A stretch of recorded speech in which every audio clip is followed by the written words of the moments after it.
Welcome to LFPL's At the Library series, an ongoing podcast featuring author talks, programs, and events at the Louisville Free Public Library. For more information about upcoming events, visit us online at www.lfpl.org/upcoming events.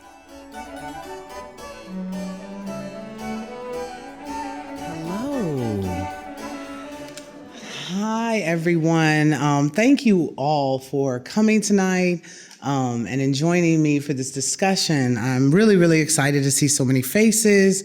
I'm going to say a little bit about myself, and then we'll get started in talking about Audre Lorde's legacy, her work, and activism, and how we can use it as a kind of roadmap or pathway to kind of bridge the gap between disconnected communities. And so my name is Dr. Kaila Story. I'm an associate professor in the Department of Women's, Gender, and Sexuality Studies, as well as Pan-African Studies at the University of Louisville. I'm also the Audre Lorde Endowed Chair in Race, Gender, Class, and Sexuality Studies at UofL. I'm a podcaster. I'm the co-creator, co-producer, and co-host of UofL's Strange Fruit. And the title of my talk today is Connecting Communities, Audre Lorde's Legacy. But before I begin, I wanted to extend a special thanks to Tony Dingman, who's not here, but who's the program coordinator here at the library, for making the possibility, creating the possibility for me to speak with you all today. Okay, so before we get into how Lorde helped shape our country for the better, I wanted to start with a discussion about the immensely critical times that we are currently living in. Currently, we are damn near 4 years into and out of a global pandemic. We are still witnessing wars on mask wearing and disputing whether or not certain viruses are dangerous or real. We are witnessing wars on critical race theory, books, public space. And at the same time, we are consistently bearing witness to immense violence, from police and state violence to intimate and communal violence. And we are also witnessing an active imperialist genocide taking place using our tax dollars in Gaza, Lebanon, and Iran.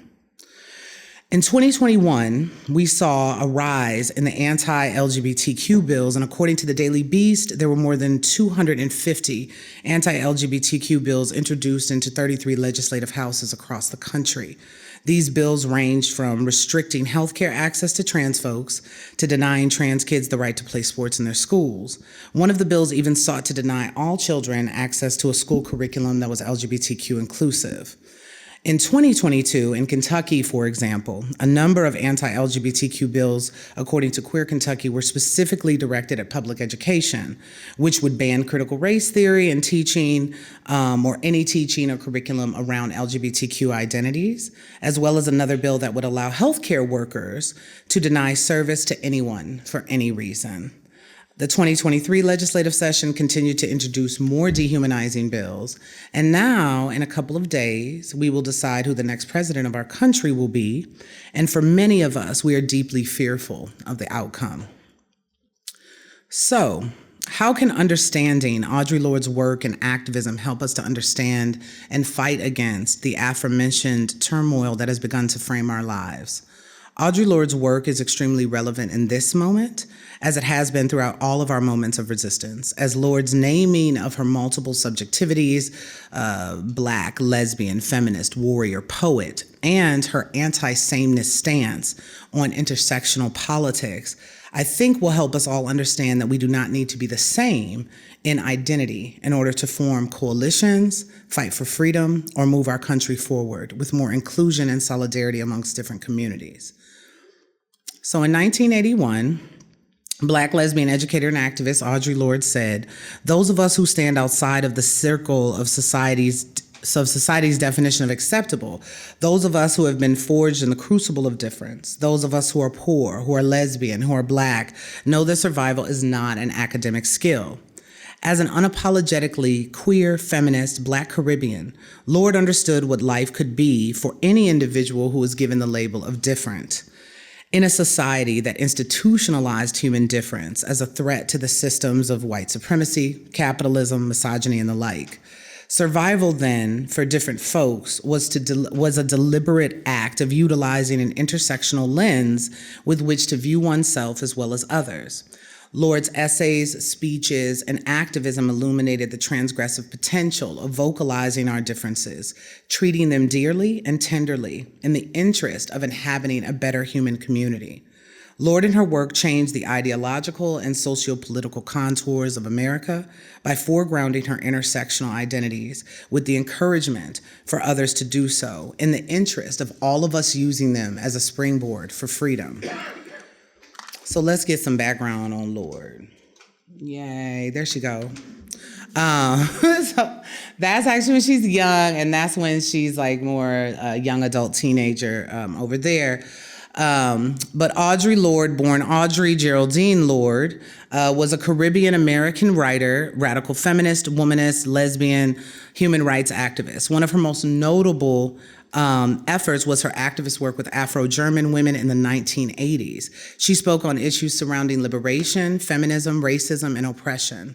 Her work gained both wide acclaim and wide criticism due to the elements of its social liberalism, overt sexuality, and her work's emphasis on revolution and change. Lorde grows up as a Black and differently abled child in New York City in the 1930s and 40s. It was during the 1950s when Lorde began to recognize her queer identity and the simultaneous feeling that she would never be accepted by others in a society because of all of these differences. Being Black, a child of Black immigrants, a girl, queer, differently abled, in an overtly racist, misogynist, homophobic, and ableist America that was also hell-bent on denying rights to immigrant populations as well. To Lorde was evidentiary that she would face alienation, dehumanization, and indifference at the hands of others. As a child, Lorde did not speak until she could read. Therefore, reading and writing became an increasingly important mode of self-expression for Lorde.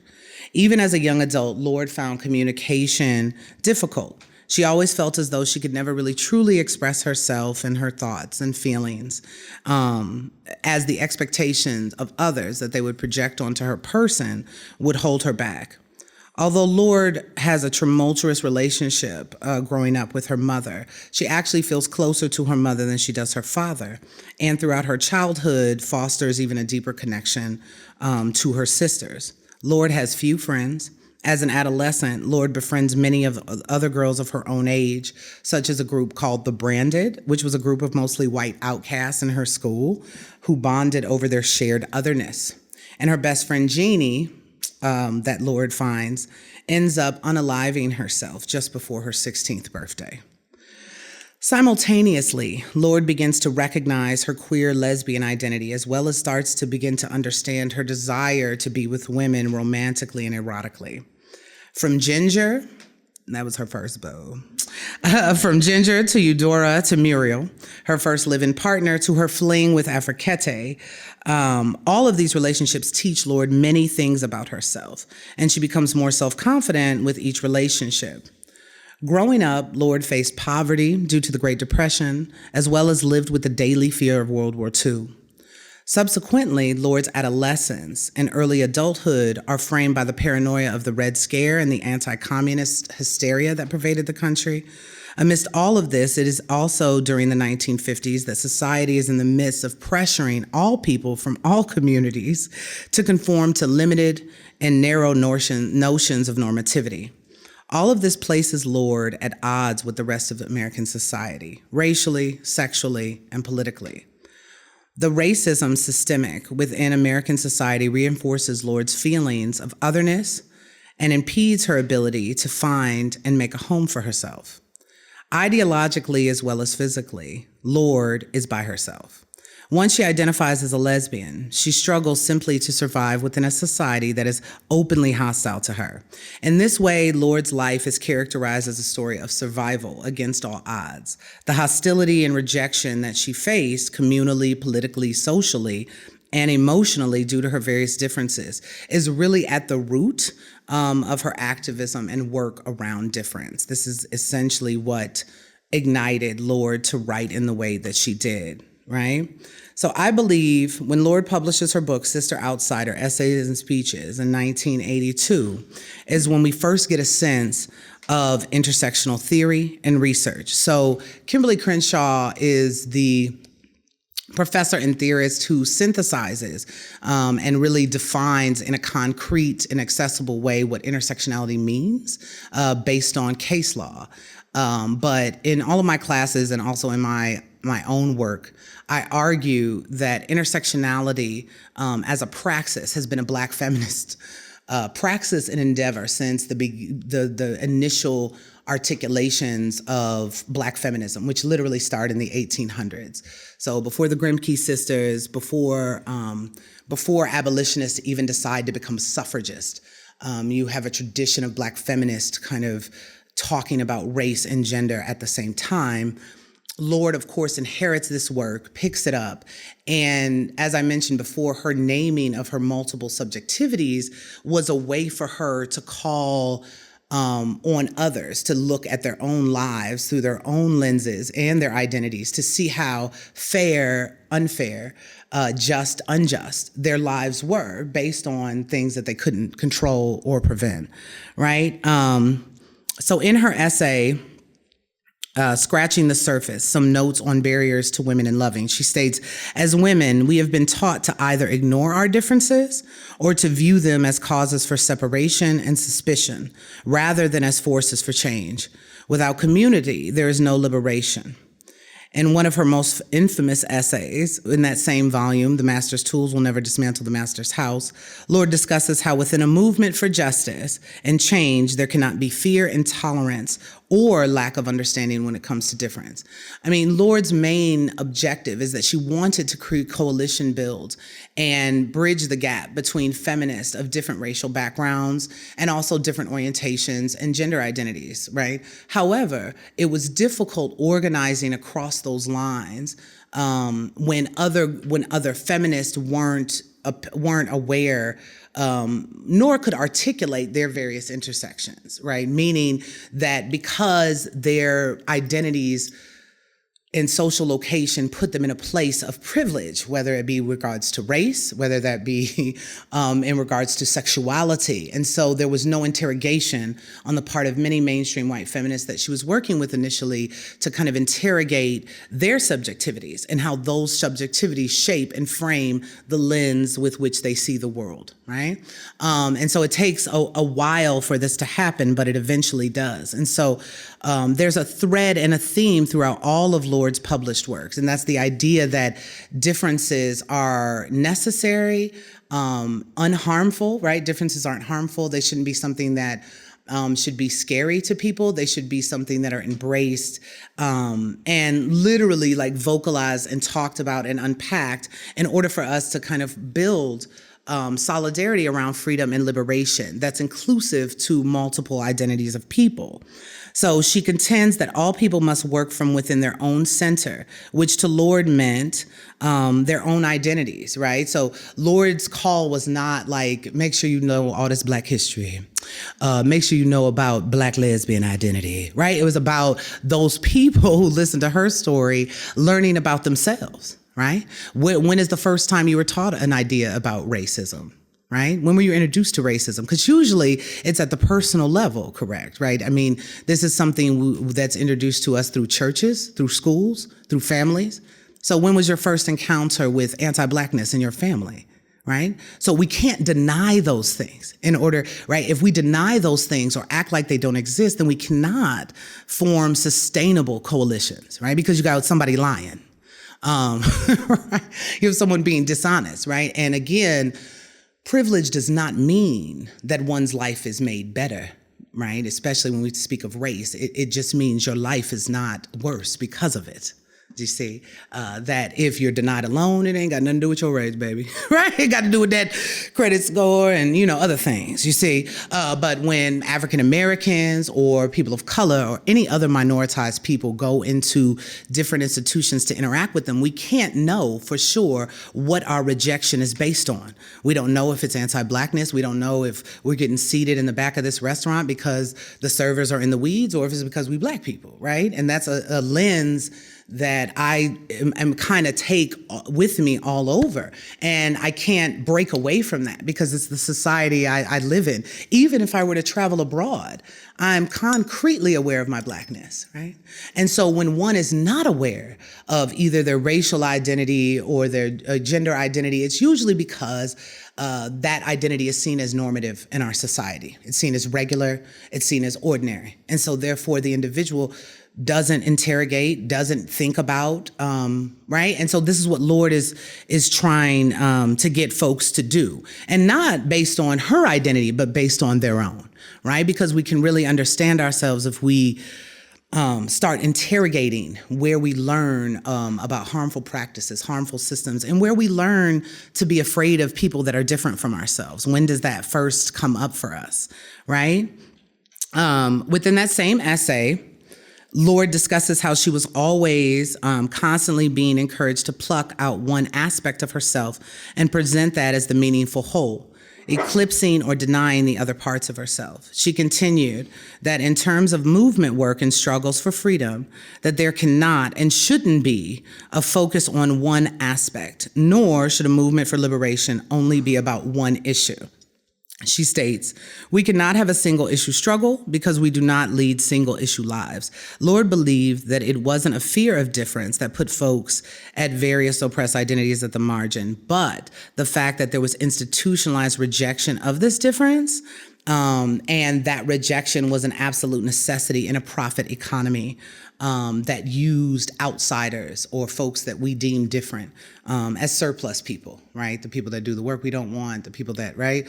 And so Lorde wasn't just clapping against a kind of white, cis, feminist tradition that refused to acknowledge lesbians, that refused to acknowledge queer people, right? I mean, that was one of the stereotypes about feminism. And a lot of mainstream white feminists were like, hey, we ain't no lesbians over here. We ain't queer over here.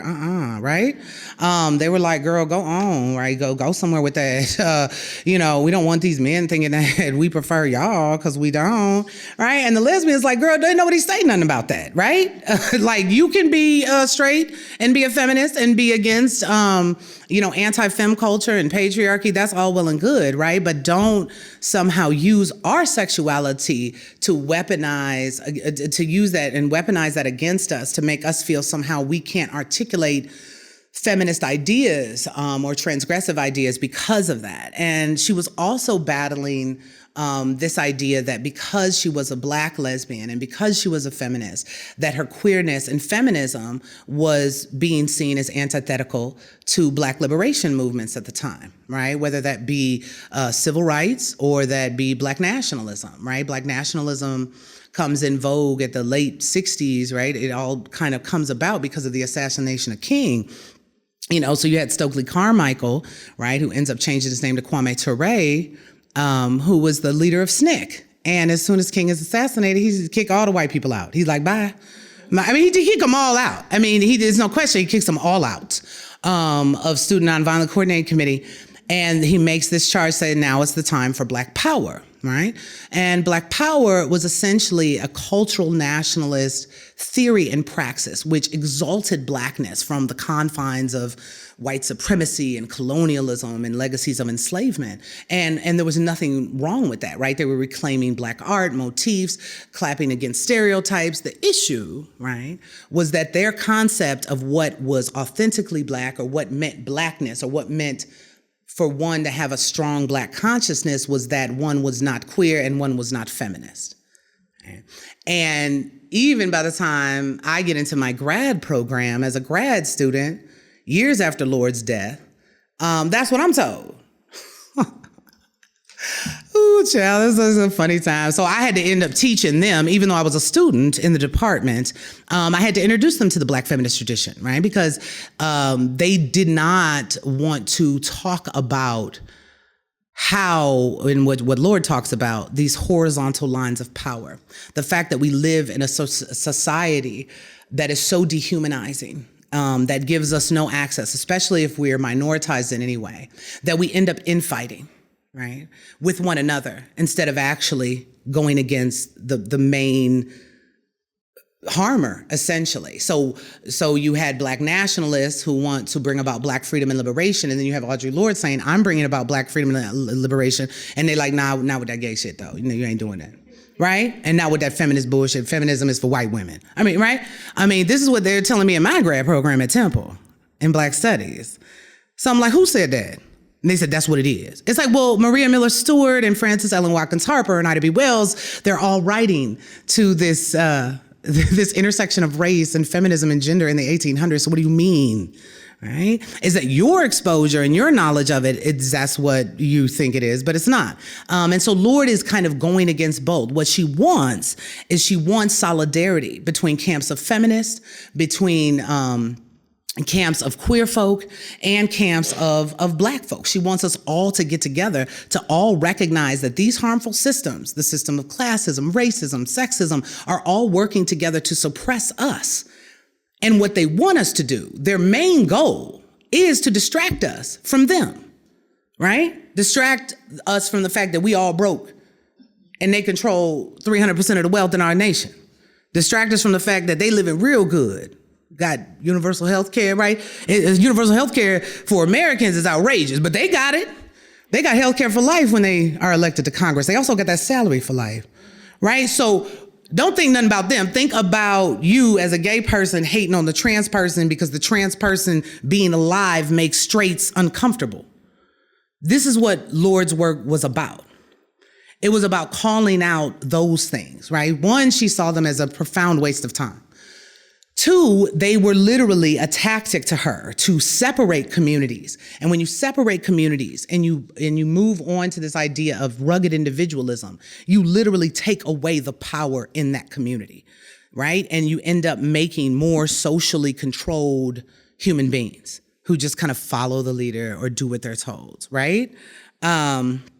So this idea of a single issue struggle, that had everything to do with Black Liberation Circle saying, no, it's not time for women's issues and Black LGBT issues right now, right? And then you can always go to Huey P. Newton, who penned an essay about the rights of women, Black people, and LGBT people in the 70s, right? But then I'm in my program in the early 2000s, and they're like, yeah, nah. Girl, what? I got the book right here. It say it right here, right? But they clearly were avoiding those things, not reading those things, and not engaging in those things to valorize, right, their own oppression and struggle. And that seems odd, but that's exactly what it was. And it was the same thing for mainstream second wave white feminists, valorizing, right, this idea of we're under patriarchy's boot. So what about Black women? No, we're talking about all women. You mean white? Why do you have to bring up race? Well, because it exists in America, right? Are we not a racialized nation, right? Don't we have racial categories on the census to even give us resources? We have to let our race be known, right, to government, right? So it's that kind of limited and narrow concept of what freedom and liberation could actually look like. And a lot of folks, even if they're activist oriented, even if they're intellectual, at the time that Lorde is writing, are really narrowing their concepts of that, thinking that it can only be achieved one issue at a time, one group at a time, one embodiment at a time. And Lorde's like, no. We're actually stronger with these differences. And this is what we're seeing now, right? We have the social, political, and personal rejection of difference, right? And y'all know what the political moment is. I won't... The political moment in which we're finding all of ourselves in. We have like xenophobic and immigrant phobic things going on. We, of course, anti-Blackness abound as always, right? Morrison argued a long time ago, Black people exist to prevent class warfare, essentially, right? Used as an excuse, as a buffer, right? And so if you teach white folk personal power over Black people, then they won't realize they broke too. You see what I'm saying? They broke just like the Black people, right? Everybody broke. You know who's not broke? The people talking shit. You see what I'm saying? And so differences are currently being used in these legislative houses. I have no doubt that our legislative session that's coming up in January is going to focus on what? DEI. And this is the thing. Now, we're in a situation in which they saying, who was on the stage? Dr. Phil. Who hired Dr. Phil? Who hired Dr. Phil? Was it Oprah Winfrey or no? Oh, so is he the DEI hire? I don't know who he's talking about, right? But this idea that DEI, right, diversity, equity, and inclusion, and then changing that acronym to mean didn't earn it, right? To kind of go against Black folk, trans folk, everybody who is formally educated and also minoritized, making it seem as if somehow they didn't earn their degrees, they didn't earn their credentials, they didn't work hard, right? It's just another way to kind of project this idea that difference is a nightmare and that everyone should just kind of melt and be the same or try their best to conform to whiteness, ableist, classist types of things, I guess. So the legislative session, they're full. In the political arena, to explain the suffering of many of us that we're concurrently experiencing, we're being sold the idea that differences should be feared, hated, rejected, even expelled from our cities and communities because it's a threat to a certain way of living. Differences are a threat to fascism. They're a threat to immigrant phobia. They're a threat to misogyny and white supremacy. And this is where we are all being encouraged to move, where certain identities will continue to exist on the margins, or even worse, not at all. Lorde taught us that there is nothing wrong with difference. In fact, Lorde taught us that it is our differences and bold declaration of those that will make us as a community members become closer. Lorde stated, we sometimes find it difficult to deal constructively with the genuine differences between us and to recognize that unity does not require that we be identical. Our differences, nuances, and intersections should always remain a source of celebration and unity and not one of silence and erasure. Lorde went on to publish many works, Zami, A New Spelling of My Name, the Cancer Journals, and volumes of poetry. Lorde died of breast cancer in 1992 at the age of 58, but she and her work remain a reservoir of richness and wealth that scholars and activists continue to use to enlighten not only themselves about intersectionality and intersectional identity, but to affirm a more holistic vision of themselves and the world we all inhabit, right? So Lorde, in many ways, was the business. But even the teacher can get it wrong. All right. So, and yet, once Lorde established her solid community, right? So I told y'all she grew up with no friends, didn't nobody like her. Everybody was like, get out of here, you know? So she finally found this really, really transgressive, feminist community. She ended up becoming a publisher herself because, like I said, these folk were writing and they were activated and they were doing work around all of these things, but publishing houses would not publish their work. Right? On the one hand, they said the work was non-marketable and there was no interest. And then as soon as they saw that people were buying the books and the books were selling out, they were like, so can we get in on that, right? So Lorde and Cherie Moraga, Gloria Anzaldúa, Barbara Smith, Beverly Smith create Kitchen Table Press, in which they publish a wealth of Black feminist works. And Lorde finds a really good friend and sister in struggle and comrade in June Jordan. So once Lorde established his community for herself amongst Black, Jewish, Latinx, German, Asian feminists, she found herself at ideological odds with one of her closest comrades, June Jordan. And that's June Jordan perched in the middle, okay? In fact, Jordan often credited, Jordan, whose many works were about empowerment, oppression, sex positivity, gave us, and many of our movements, a dissenting voice that was much more nuanced and complicated of what activism and empowerment actually look like. Jordan was known as the poet of the people at Berkeley, where she founded Poetry for the People program in 1991. It was Jordan's aim to inspire and empower students to use poetry as a means of artistic expression. So Lorde and Jordan had tremendous things in common, right? They were both very obsessed and fond of their mothers, despite this kind of tumultuous relationship they had with both. They were both Black Caribbean children. They were both poets. They were both activists, and they were both queer. June Jordan identified as bisexual, whereas Audre Lorde identified as a lesbian.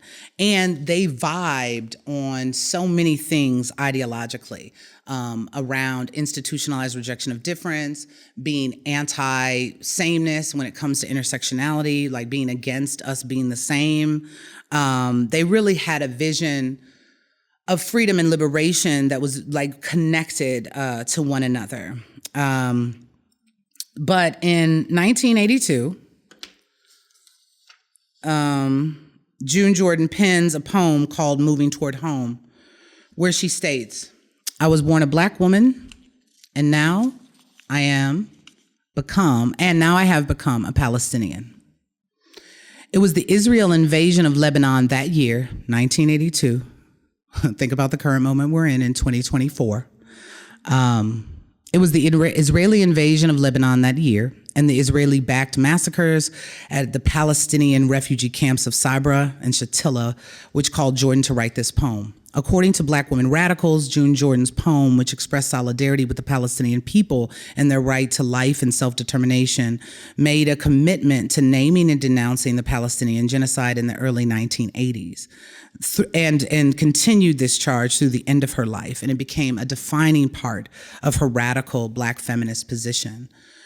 Jordan's position on Palestinian people and the Israeli government's economic and political oppression and subordination of them across Gaza, the Golan Heights, the West Bank, became a line of demarcation within her Black feminist worldview. On the one side, you had June Jordan, wholly and steadfastly committed to Palestinians' human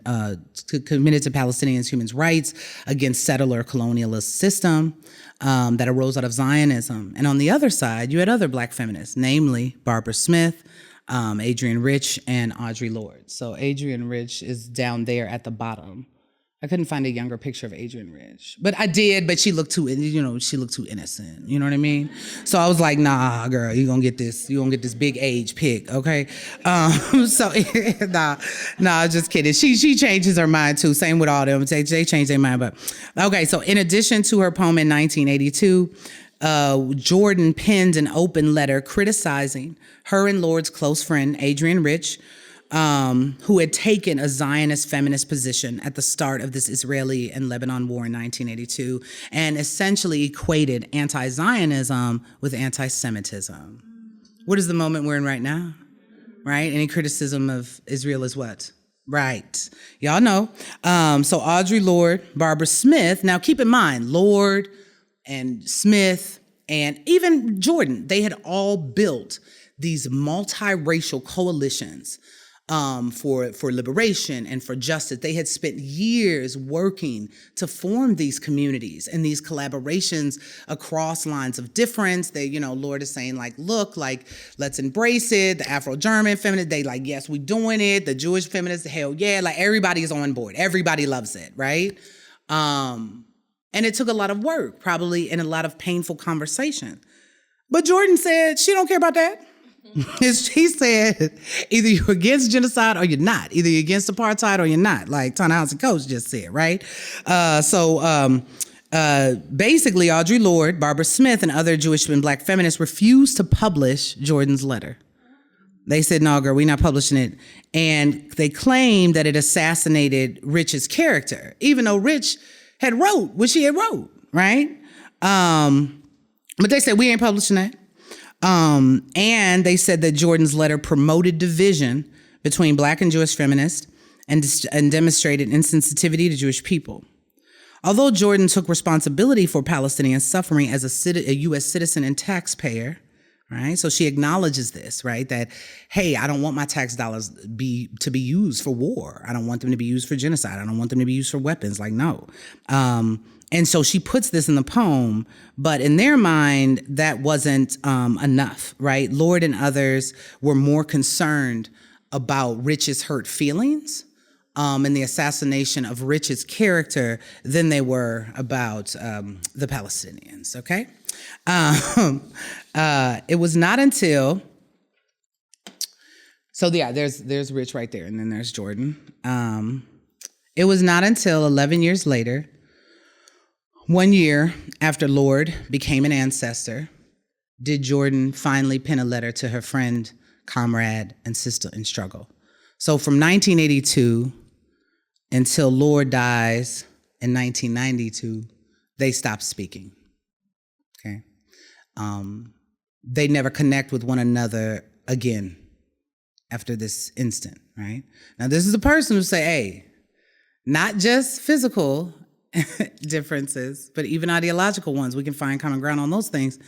No, right? So it was not until 11 years later, 1 year after Lorde became an ancestor, did Jordan pen a letter to her friend, comrade, and sister in struggle, Audre. According to Dr. Alexis Pauline Gumbs, archival research that she conducted around this conflict, Jordan's letter states, I will always remember our first meeting back in the 60s when both of us went into double overtime fighting for open admissions at City College and teaching our free university classes held in Harlem's strangely widowless new school. We were surrounded by revolutionary comrades and revolutionary students, and we thought we could change public education in this country, and we did. We won. The students won. The principle of open admissions to higher learning triumphed over predictable diatribes against an alleged lowering of standards that the entry of Black and brown children would necessarily entail. You and I held so much in common. West Indian, which is to say driven and unreasonably proud, and riveted to thousands of pages of thousands of books. We grew up as poets together.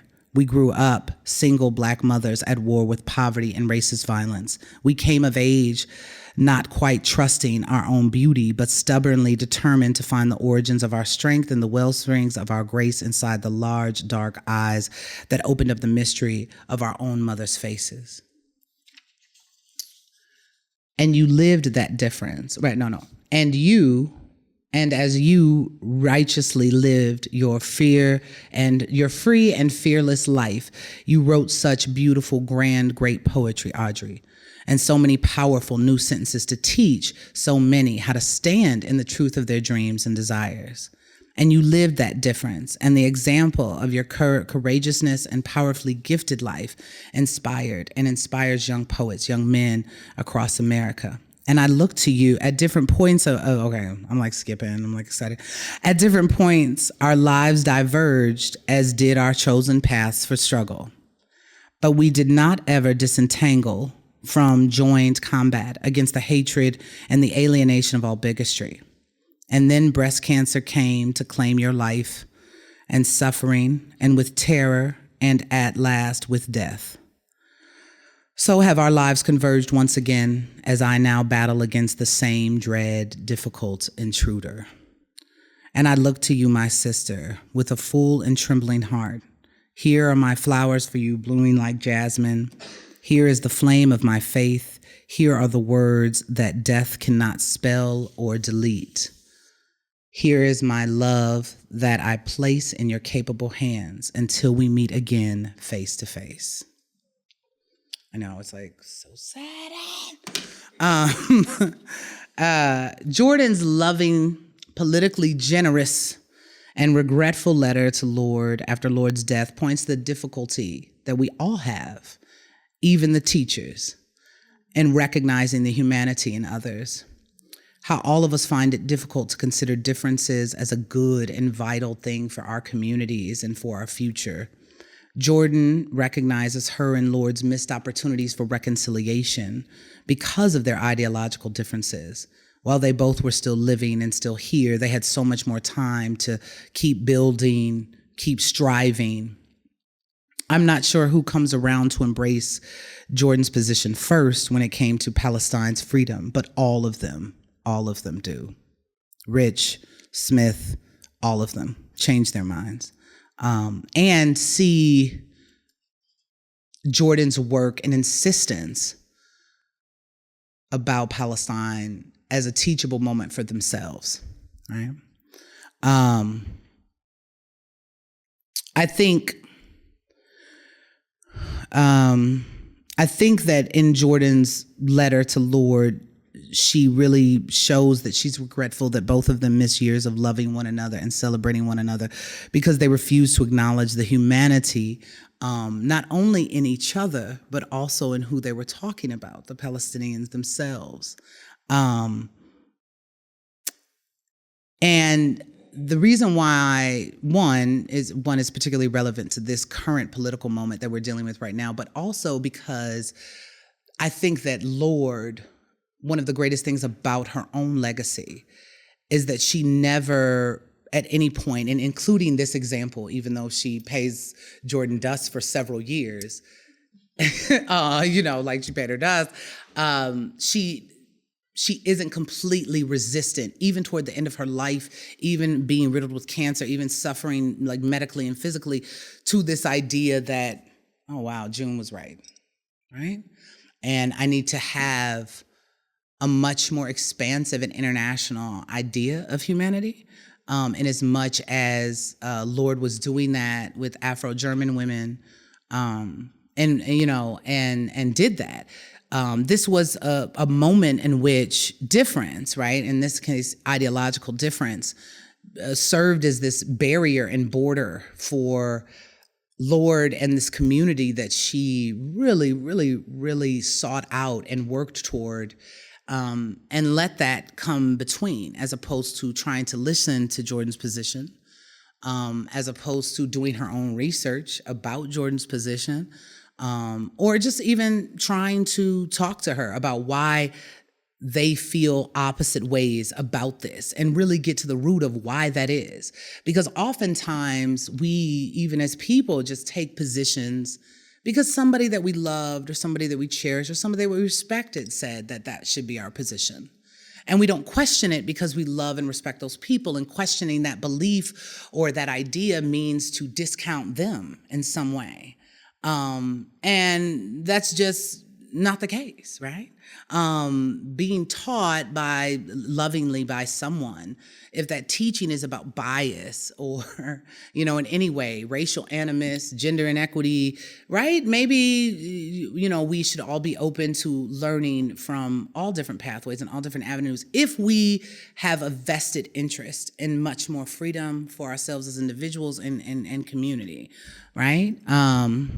So yeah. That's it. Are there questions? I know it wasn't like, I didn't wrap it up like, that's it, but that's pretty much it. Oh, and look, there's Alice Walker. See, here they go. Look, there's Alice, and then there's Audrey, and there's June. I don't know who the rest of them. Okay, I don't know them. Who is that in the suit? I don't know who that is. I wonder who that is. But yeah. Are there any questions either about Lorde or anything I discussed?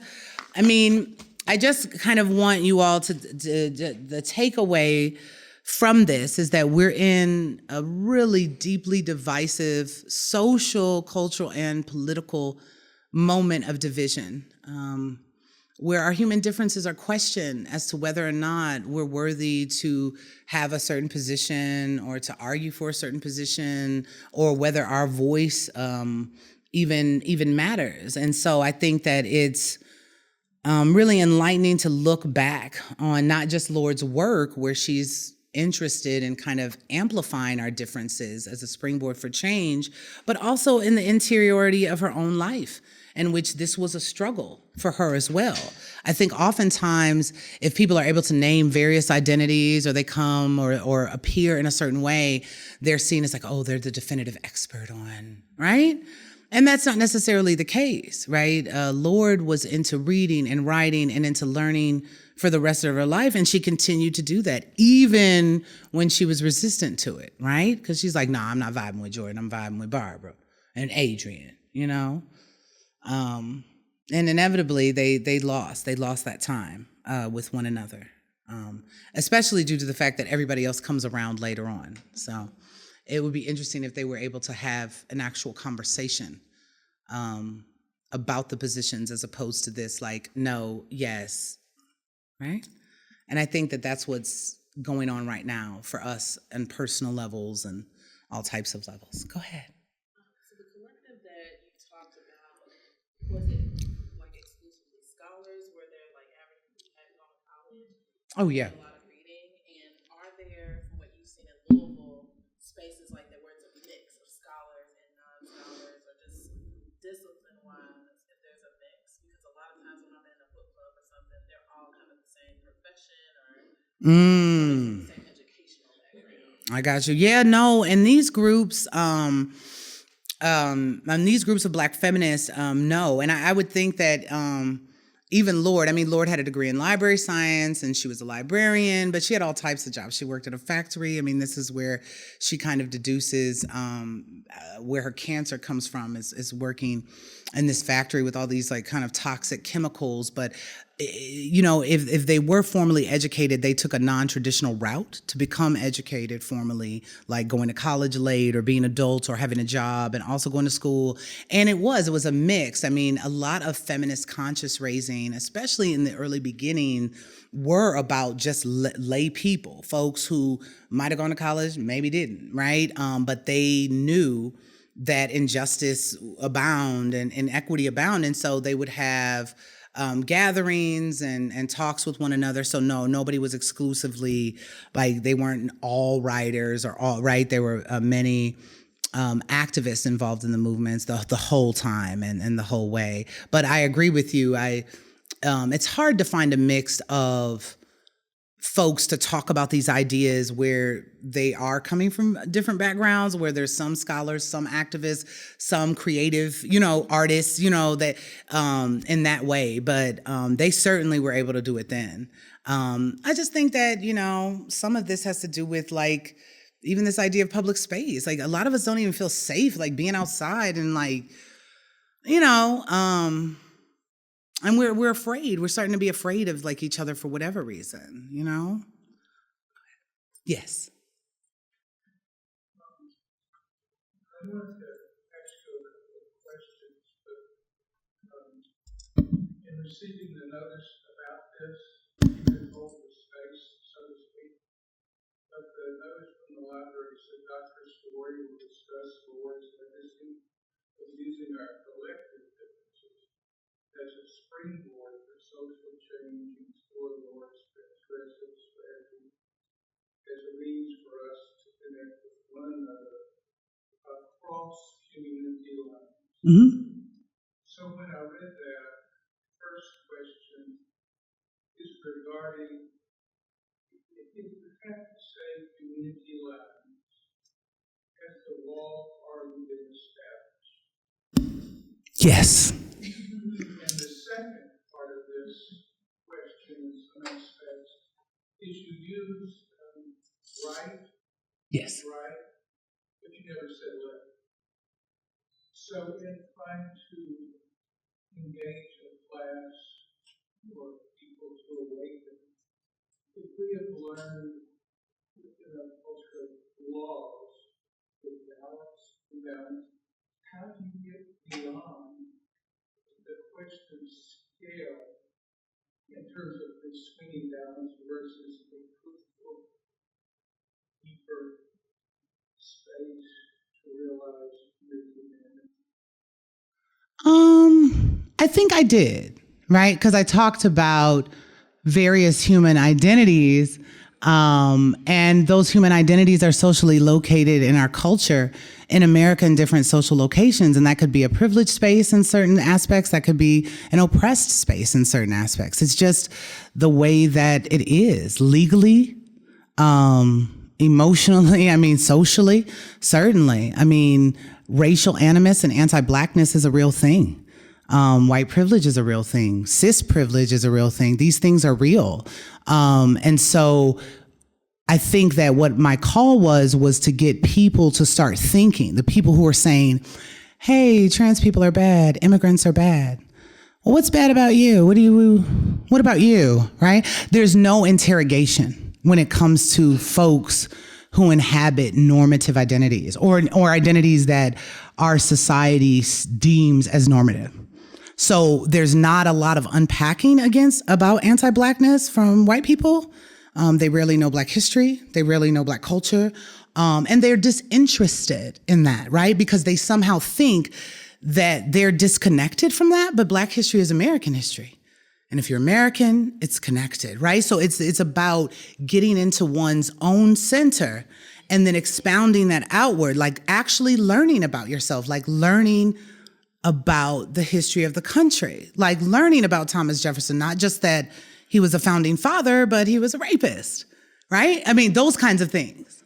In 1980, when I was in Philadelphia at the second conference of mental health customers, I was able to hear the father of the APA, Justin Yard, and he proceeded to describe the sort of city that could be accessible across race, sex, creed, gender, and disability. You see, when we haven't designed what we call it, and we think people can get on the bus or even be at the border and pay when the design is excluded, I think I understand how to what the little Yeah, I think that, yeah, like we as community members can push against some of these structural and institutional things as we've witnessed and seen, right? At one point in time, segregation was an actual and real thing in our lives, and it's not. And that's because of people power who literally ignited and pushed back against institutions that were really, really invested in segregating, right? So yes, that's what I mean. Oh. How strongly are you saying segregation is gone? Oh, I mean, you have to know. Yeah, I mean, it's just, it goes back to this idea of communities being bare. I mean, we have redlining. We have practices of redlining all over the United States. I mean, this is why we have the 9th Street divide here in our city specifically, where the West End is namely residential. So most folks who live in that neighborhood don't even get to go out to dinner in that neighborhood. The best thing to do is go to Indiana. And I'm like, Indiana? I'm not going over no bridge to go out to eat. But I mean, the fact that communities across our nation, not just Louisville, are under-resourced and underserved because a certain population inhabits that community. This was strategic and intentional. This wasn't something that the people in that neighborhood actually created. And the problem is because we as Americans are already separate in our various communities, we actually believe that. We're like, well, if people in the West End would just clean up, and look how filthy it is around here. And they think it's like the people, right? Because they have no knowledge of redlining. They don't know about how neighborhoods were set up across the country like that. Same with Chicago. You go to Chicago and you go to the Wild Hundreds, and you go, I mean, every major city in our nation has been strategically and intentionally demarcated to under-resource certain human identities. And right, that's why all of the factories are in the West End. Because it's all right if the black kids grow up with asthma and all types of respiratory conditions. We don't really care about them, right? I mean, that was a thing. That wasn't that black families were like, let's move by the factories so our kids can have asthma and suffer, right?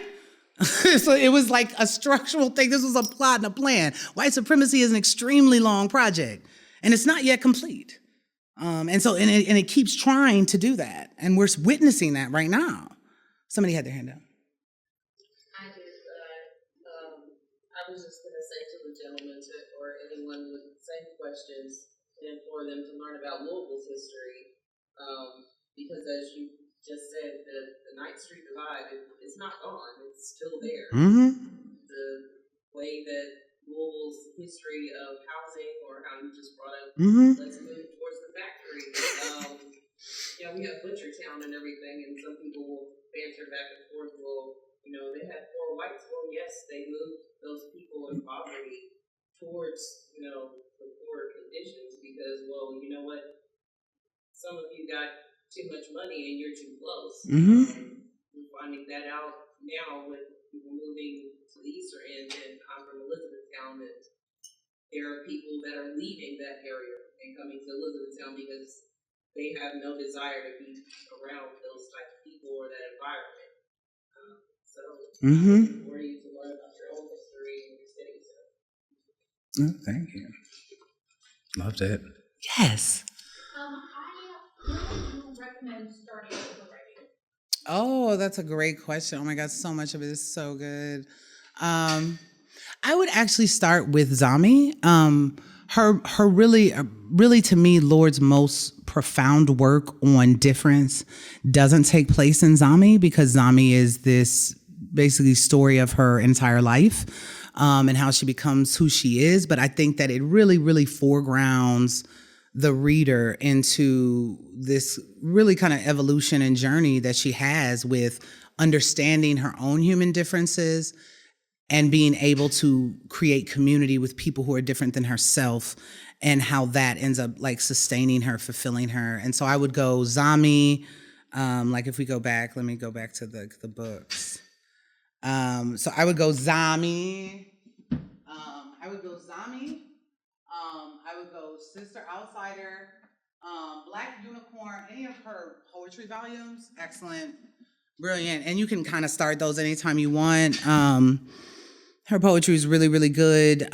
Burst of Light, I would read that like kind of last, and Cancer Journals as well. Like, I like to read her writing in a genealogical way, like a way that kind of, well, like, you know, a almost chronological way that starts with her early life and goes, because each piece from her prose to poetry is about her own journey and how that journey helps shape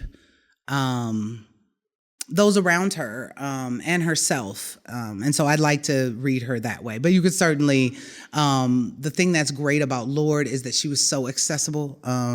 She is not jargony in any of her writing. She does not have all this like academic, like, you know, heterogeneities or any of that kind of stuff going on. Like, it is accessible, teachable, and it'll give you all types of feels. Like, the first time I read Zami, my African-American literature teacher gave it to me in high school because she was shady.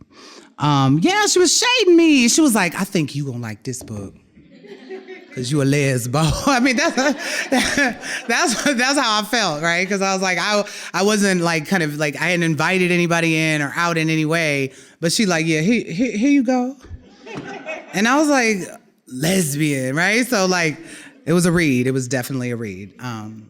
But yeah, I love Zami. And the way that it's written, because she incorporates her poetry in Zami as well. And it's kind of journal entry. The way that it's written, it's a really kind of anarchist form of writing. It's certainly not academic or linear.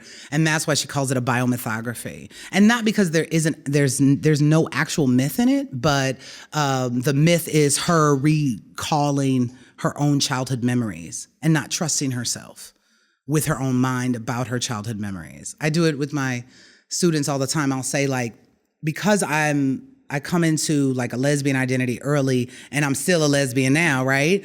I'll be like, oh, I had a crush on Miss Jennings when I was young. My second grade teacher, she gave us bubble gum. Ariana Grande shirt. So she, y'all seen that TikTok, girl? I fall out. And so, but in reality, I don't know. I actually do not remember nothing from the second grade. I remember Miss Jennings, and I don't really know why I remember her. I assume I remember her because I'm a lesbian and I must have had a crush because she had this nice hair. I mean, it was like thick and luxurious. And, you know, so when I think of her, I think of her beauty and her kindness. And so in my mind, that means I must have had a crush, but I really don't know. And that's what Lorde means by myth. So when she's revisiting these memories of her mother and her sisters and, you know, all of these things, she doesn't know if that's really what it is. She knows that that's the perception of that reality in her memory. So there might be some myth in it, you know, which is, again, another way that Lorde is just so profound. Yeah, that's a really exceptional way of looking at your own. Right? I mean, who does that? Like, who does that? Who says that they don't trust their own memory? But I'm like, oh my God, that's so true. I don't know what I thought of Miss Jenny. You know, I clearly had a fondness, but I don't know if that fondness was like little kid fondness, like, yay, Miss Jenny's bubblegum, or if it was like, yay, Miss Jenny's bubblegum. You know? I don't know. You know? So I don't know. Miss Jennings was hell of a, I loved her.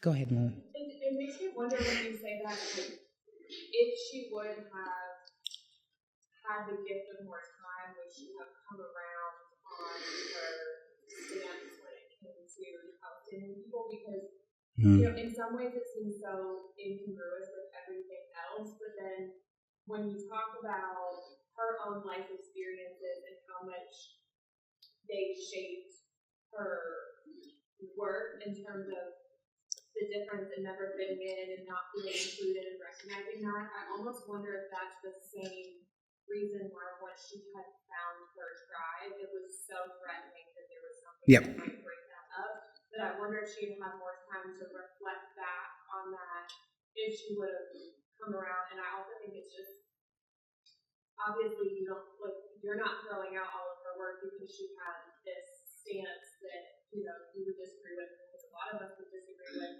I don't know, it just seems like there's a really important lesson in there.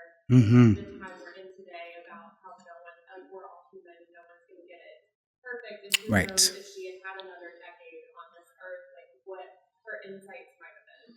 I wonder that all the time, and thank you for that. I wonder that all the time too, because even with Lorde's uses of the erotic, no. I mean, no. Like a lot of the political stances that she has in that, I always think to myself, would Lorde, and I've had this conversation with my students, Davies, one of them, right? Davies was like, what is Lorde giving in this uses of the erotic? I mean, because it was like way against like sex positivity. I mean, it was getting into the Catherine McKenna, Catherine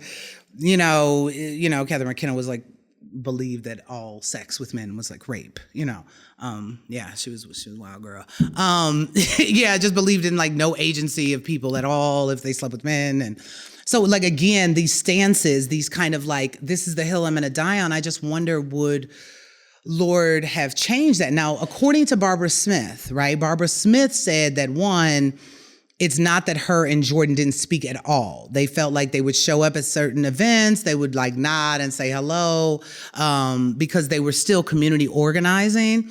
And Smith believes that Lorde would have, as Smith changed her position, as Rich changed her position, that Lorde would have fallen in line. And I think about that on her uses of the erotic. Like, I wonder, would she be pro-sex work? I wonder that. Like, we're in a moment right now where, we're always in a moment where people are just like against sex work. I mean, this is kind of big, like, oh my God, no sex work. It's like the oldest profession in the entire world. And people just think it's some kind of moral thing as opposed to a job, and a way to earn a living, right? And so I just wonder, I mean, even if we think about folks like Andrea Dworkin, right? Who was saw herself as a radical feminist and got in bed with Reagan and them when they were against porn back in the 80s. That's too much. Like, no, girl, I get it. Okay, you want to talk about sexual assault? You want to talk about rape culture? Like, period. Yes, I'm here for it. But the whole like anti-sex worker, and let's get in bed with these Republicans who are the morality police, even though we know what time it is with them, and want to do all this moral charging and moral accusation of everybody, at the same time that they're just not courageous enough to live their truth, right? And so I wonder that. I wonder if she would, I always wonder too, would she be like pro-trans? Seeing as how there's so many kind of second wave leaning, and I don't want to, again, it wasn't all bad in the second wave, but, like when I think of folks like Bette Midler, okay, Macy Gray, it's no shade on Macy Gray, but Macy Gray has been saying some transphobic things lately. It's unfortunate. J.K. Rowling, of course, we know about her. And I wonder, would that also be a part, right? Because that's certainly a part of feminist work now. And so I wonder, would Lorde be like, yes, like the things I said in Use of the Erotic, throw it out, or that's trash, or you know what I mean? Or I really was naive then, or I didn't know as much then. Would she acknowledge that? And I really believe in my heart of hearts that probably yes. Especially so because she did so much interrogating of systems, communities, people, structures. I don't think she would shy away from that. I mean, clearly in this instance with Jordan, she does, right? She's like, girl, leave my friends alone, right? But, given another opportunity and moment, I would hope so. But I never believe in throwing all of the work out just because there's a particular political stance at that moment. I mean, even when I think of how much MLK and even Malcolm X changed throughout their lived life, right? I mean, Malcolm X, he breaks with the Nation of Islam.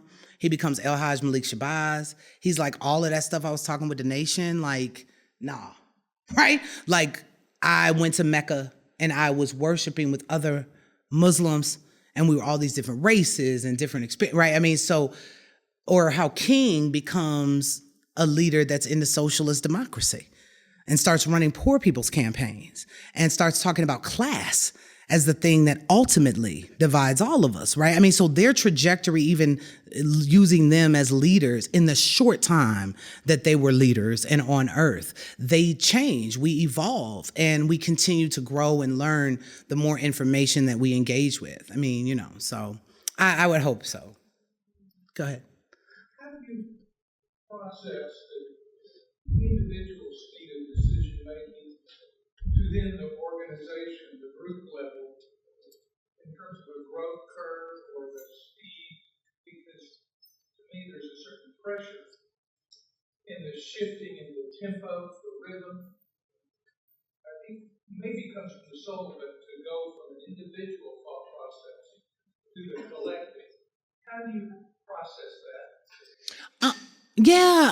I think it's the individual, I think, hears information that they've never heard, deals with it, internalizes it, comprehends it, and then some are ignited by that. Some are really called to action because of that new information, because of that new insight, and then they end up creating and forming community with other individuals who, again, aren't the same physically. They might not be the same race, the same age, the same gender identity, sexuality, right? But they're vibing on the idea of what liberation looks like, what freedom looks like, what community power looks like, and they create community with that, and that kind of branches off into having relationships with other folks in those communities, and then that branches off, right, and it gets bigger and bigger. And so that's how it does. But it's not a force thing, it's not a must or requirement thing. It's just a thing where folks are presented with information, and some people are kind of like,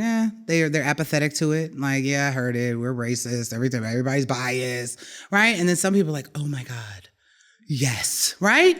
And those are the folks, right? Because even if we think about our mass movements of struggle, it wasn't every Black person in America in civil rights at all. It was like 10%. Okay.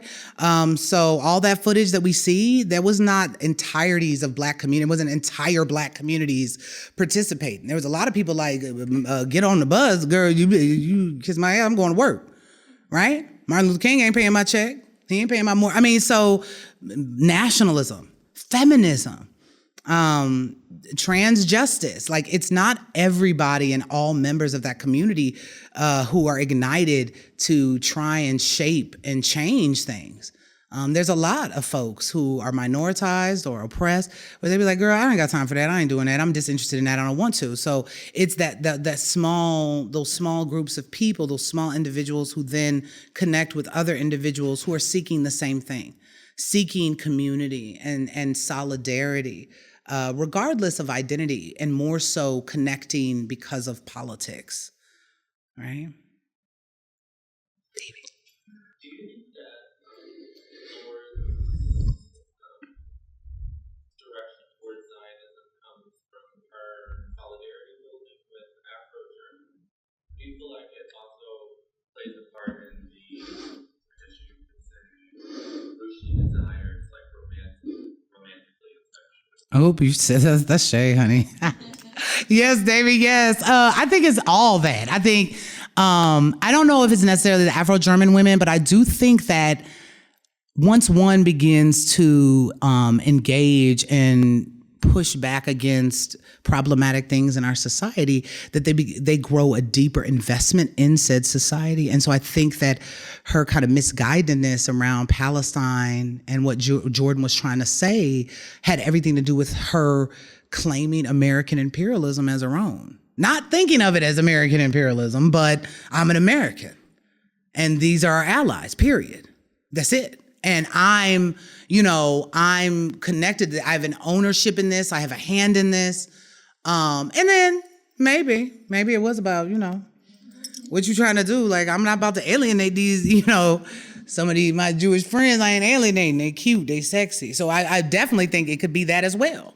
And that happens sometimes, right? If one is desiring someone of a different race, they don't necessarily want to engage on politics that create maybe a racial division or a racial division conversation or a difficult moment. So I think it's those things, but I think for the most part, it was Lorde worked so hard and tirelessly to change ideas about America. And I think felt at that particular moment that she had an ownership to the country and shaping it. And so this is what Americans believed and this is what Americans thought. I think that's how half of the folks in our country are. That's why they're like, oh, it's sad for the Palestinians, whatevs, right?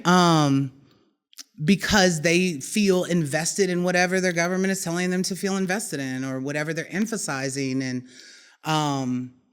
so I think the Americanness and the Westernness. And I think that there's a little bit of a tension with transnational praxis and feminism when it comes to Black feminists. It's not just Lorde. I mean, Patricia Hill Collins, child. And her work, profound, important, necessary, foundational, right? So much richness in it, but also in her Black feminist thought, which is her main daughter book, right? Which is the one everybody cites, everybody knows. She's like, yes, Black feminists will lead the charge to overthrowing patriarchy in these other countries. Girl, what? Because the implication is that there are no feminists in those other countries.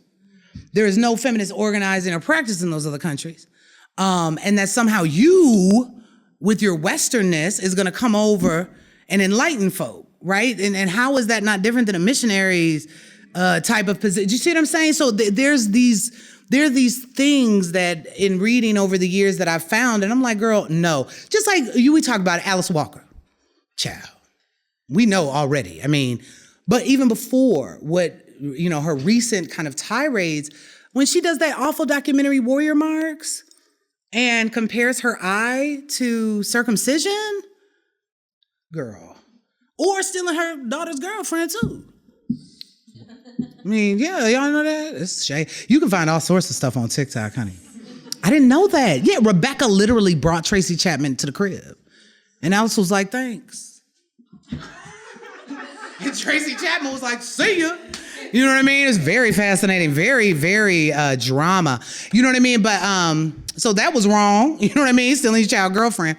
But then also this idea that somehow you are going to bring feminism to these African countries that participate in female circumcision and teach them how to push back against patriarchal rule. And the implication is that there's no one doing that already. And that to me is a Western imperialist lens. And we do it as Americans all the time. We go to these other countries and we think that somehow we have better insight and we know better and, oh, look at them being backwards in this other country. And, so I don't know. There are a number of, in the incidents I named where this idea of transnational feminist praxis is a tension and has been something that Black American feminists have struggled with and struggled against. Not all, of course, but certainly, yeah, Patricia Collins, Alice Walker, Lorde, yeah. They got it wrong, They got it wrong. I'm sure Patricia Collins probably don't even remember that line in her book. She done wrote so many books, you know what I mean? So she's probably like, oh, damn, I shouldn't have wrote that. And as writers, we do that, right? We do that. Or speakers, we say things, it's like, damn, I shouldn't have said that. People, you know what I mean? I think that we all can use, even some of the greatest teachers can use reflection and time to think about their stances, to think about their positions, But the problem is, right now in this political moment, many people just are not thinking, right? So. Thank you, Dr. Story. Thanks so much. I really appreciate you all coming out on a Wednesday evening. Thank you. Well, and I just want to, Yay. you for a minute. Oh, yeah, I forgot to even say it. This is Dr. Story's new book. It's coming out in May. It's coming out in May, and it's coming out in May. It's on Beacon Press, and it's called The Rainbow Ain't Never Been Enough on the Myth of LGBTQ Solidarity. Mm-hmm. So I talk about tensions within LGBTQ communities. You know, it's fun. It's good. And if you don't know, like pre-orders are super important. They're very important, and it's at Carmichael's, and there's an audiobook in case you don't want. Oh, that's good. I know. Good. So Okay, they have the yes. audiobook and the written book because I know, I wanted it to be everybody, Yeah. Yeah. And another note on books, you're at the library. Here we go. We have a lot of these titles as print copies. They're just not in this building, but you can get them, you can order them through the system and have them sent to your home branch, wherever that is. But almost all these titles are available as ebooks right now.